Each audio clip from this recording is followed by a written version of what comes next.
Identity theft is big news, something we all have to take seriously. And it's a big part of any network administrator's job description. Protect us from harm, secure us from intrusion, keep our confidential data confidential, and keep commercial information away from prying eyes. Any network computer is potentially vulnerable, and anyone managing a corporate or commercial network needs to know their weak points so they can harden them. Prevention is better than the cure in every way we can think of. Information security is no different. Sorry, simply won't do. There is nothing worse than firefighting. Stopping data leaks, cutting off hacks, removing the tools of their trade. Administrators hate it, IT managers even more, which is why getting there first is key to a happy network and happy management. We all know networks are vulnerable, but we don't all know where and how. That's where a vulnerability assessment comes in. It's a comprehensive check of physical weaknesses in computers and networks as well as work practices and procedures.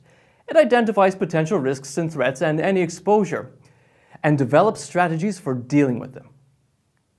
We have all seen the headlines of high-profile hacks involving the loss of sensitive or commercial data, account numbers, email addresses, and personal identifiable information.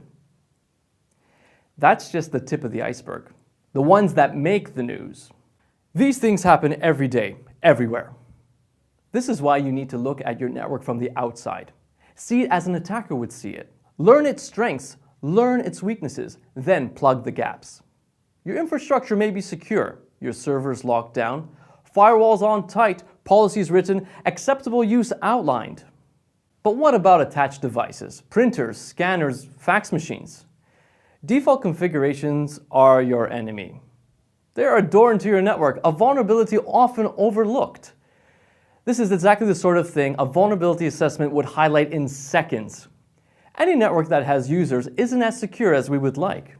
Default passwords, open shares, unauthorized downloads, malware, Trojans, third-party applications, and open ports. These are just some of the challenges that a network administrator must face. Protecting your network is your job. The buck stops with you. So why perform a vulnerability assessment? To protect your network from attack. To learn its strengths and weaknesses. To protect your commercial information from theft. To comply with HIPAA, GLBA, PCI data security standards, and more. To stop you having to say sorry to the board, to your shareholders, and to your customers.